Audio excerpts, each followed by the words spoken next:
Imagine करो आप एक एआई कोडिंग एजेंट को बोलते हो मेरे ऐप में लॉगिन बग्स फिक्स कर दो। एजेंट कोड लिखता है, कॉन्फिडेंट टोन में बोलता है डन। लेकिन जब आप ऐप चलाते हो लॉगिन स्टिल ब्रोकन है, कभी टेस्ट रन ही नहीं हुए, कभी एजेंट रॉन्ग फाइल एडिट कर देता है, तो कभी वो सेम फिक्स बार बार ट्राई करता रहता है, कभी इतना कंटेस्ट भूल जाता है कि ओरिजिनल टास्क मिस हो जाता है।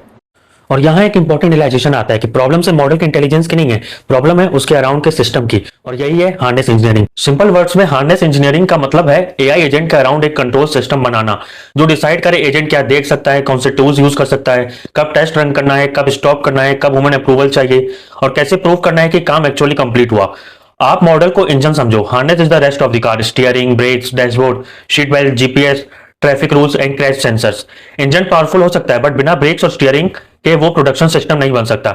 यही डिफरेंस है प्रॉम्प्ट इंजीनियरिंग और हार्नेस इंजीनियरिंग में। प्रॉम्प्ट इंजीनियरिंग में हम मॉडल को इंस्ट्रक्शंस देते हैं, हार्नेस इंजीनियरिंग में हम एनवायरनमेंट डिजाइन करते हैं। और ये शिफ्ट इंपॉर्टेंट है बिकॉज एआई एजेंट्स अब सिर्फ आंसर नहीं दे रहे हैं, वो टूल्स का यूज कर रहे हैं, कोड चेंज कर रहे हैं, फाइल्स एडिट कर रहे हैं, ब्राउजर्स ऑपरेट कर रहे हैं और कभी कभी रियल सिस्टम्स को टच कर रहे हैं।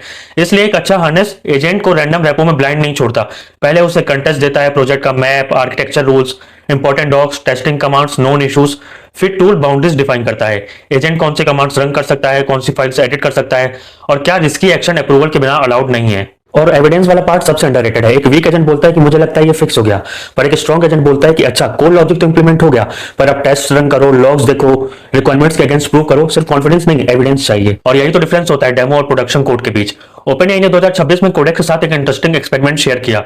उन्होंने एक इंटरनल प्रोडक्ट बिल्ड किया जहां application code, test, CI config, documentation, observability, internal tool सब कोडेक्स एजेंट्स ने लिखा। ह्यूमंस डायरेक्टली कोड नहीं लिख रहे थे, ह्यूमंस का रोल शिफ्ट हो गया। They specified intent, design feedback loops and build the environment जहां एजेंट्स रिलायबल काम कर सके।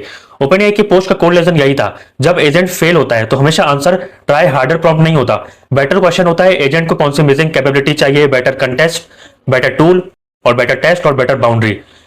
लैंगचे ने भी सिमिलर पॉइंट प्रूव किया।